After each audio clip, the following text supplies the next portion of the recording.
Now, the next thing that I want to do is to talk about a plugin of mine called ASON Exit Cache.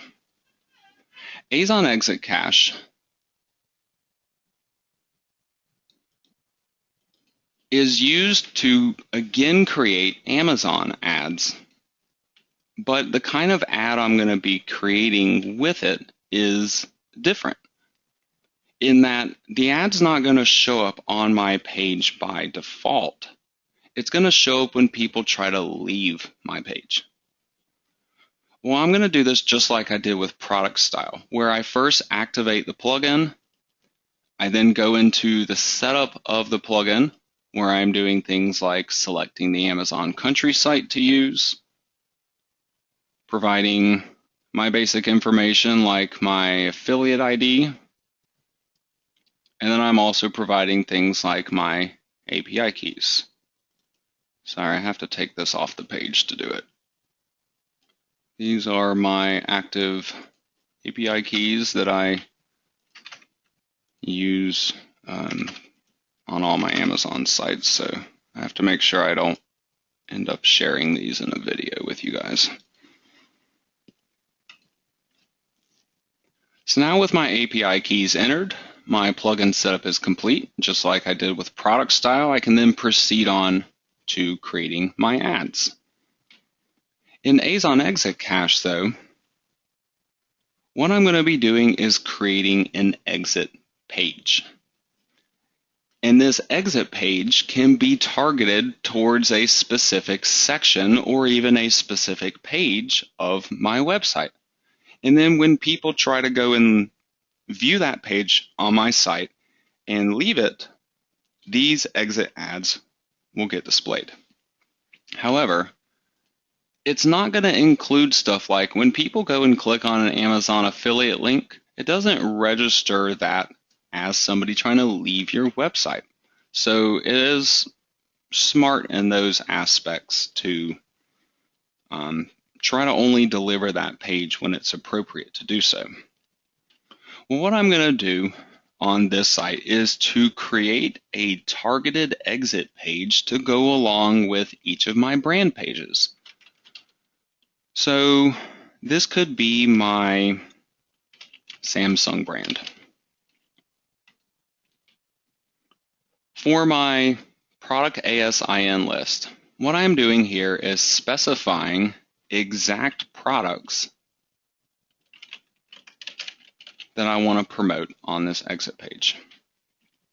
So what you can do is to find either the same products that you are promoting on the page itself, or a lot of times find things under the same brand, but maybe that are different from what you're promoting. Things that people might still be interested in that were on your page. As an example, I'm not covering anything portable on my site, so I could add this portable solid state external drive to my list.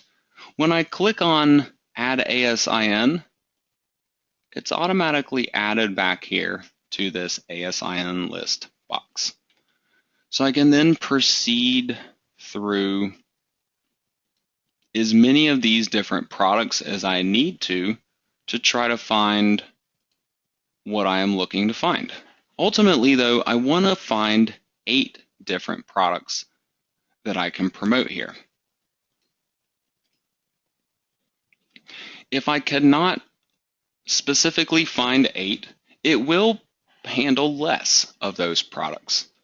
It may simply not look the best when lined up on your page. You might have 4 products up on the top row and maybe only 2 products on the bottom row if you only select 6 of them, just as an example. Well, let's see, I have 5 selected on mine so far, so I need to get 3 more unless I wanted to leave some of those blank.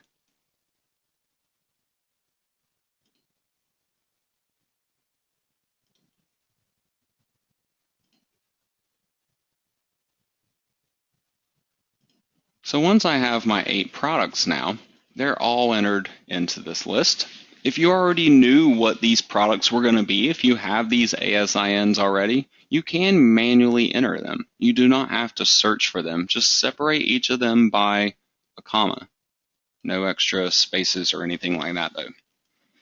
Another alternative, besides doing the ASIN list, I could have done an auto search keyword, where maybe I just type in something like Samsung solid state drive, and then it's automatically gonna pick 8 products for me.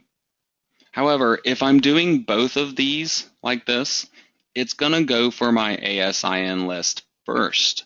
Then, if needed, if there are not 8 products listed here, then it will fall back on the keyword. So if you only want to use the keyword feature, don't provide anything for the ASIN list up above. The keyword feature here, though, you can kind of try to control the results that are going to come back from it by providing a minimum or a maximum price, or even choosing a best selection criteria, best sales rank on Amazon, the biggest percentage discount, biggest price discount, etc. For this one, though, since I have provided 8 products up top, down below, I'm not going to provide anything because I don't need for it to try to find anything extra for me. The last part that's really important is in this section here, exit page rules. This is where I choose where on my site for this exit page to get displayed. Since I'm creating a brand-based exit page that is going to be targeted to my Samsung page, I want to select that. So you have a listing of your pages and your different posts on your site. Find the appropriate one that you wanted to target to. Up top here, I just click on Include Selected, and you can see it adds the number of the page. There's a little number out here in parentheses. This is the page or the post ID number. This means that this exit page will be included on this one page of my site, but I haven't specified any other rules that would make it show up on different parts of my site. So it's only going to be limited to this one page. So what I have done, I have created an exit page that's going to have these 8 products on it. And it's only going to show on that one brand page of my website. So now, if I were to go and view this post on this page, and then if I were to try to leave my website, of course I'm not going to get the right version here because it doesn't seem to want to show me my updated page content right now for some reason.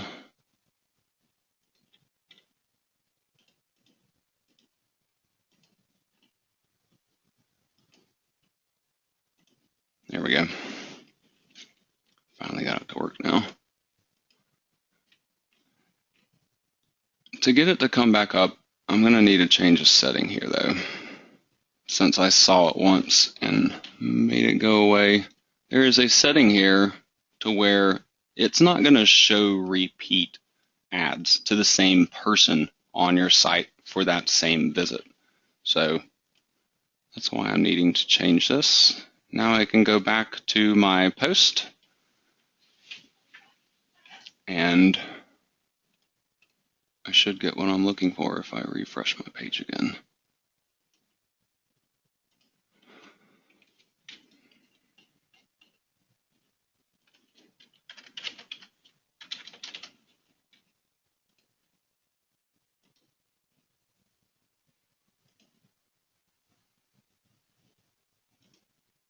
Here we go. So this is what I would have showing up to one of my website visitors when they tried to exit this particular page. So they're going through and they're viewing my website. They might look at some of my info content first when they first arrive through the search engine. They then proceed on to my product page.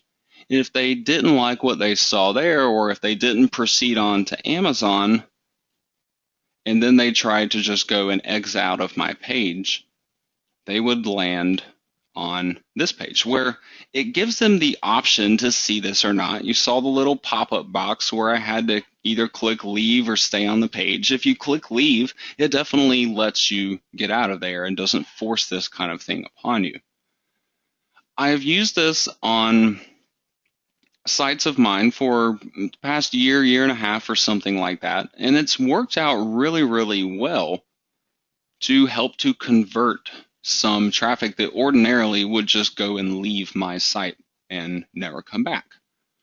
So for this page, I'm promoting up at the top here a couple of accessories, a couple of the other kinds of Samsung solid state drives, and I still included my original 3 promotions down at the bottom just in case.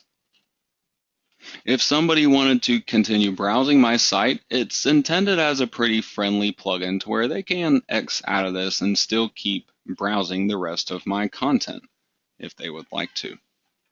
Well, what I really recommend to do with this Azon Exit Cache plugin is first get it set up, then go through and create an exit page for each of the product or brand posts that you have created on your site. And then you would obviously want to have relevant brand products on each of those exit pages and target those to the appropriate page with the include rules, just like I just showed you guys. This gives us ways to monetize the site in 2 different aspects. The people that are really into our site and they're into our content, they'll likely be using our normal ads. Whereas people that might not really get into the content quick enough and might be more focused on simply trying to find the product that they're looking to buy perhaps, that exit page can help to at least recover some of your lost traffic and convert it into a sale instead. So again, it helps to cover kind of 2 different aspects of all that for you.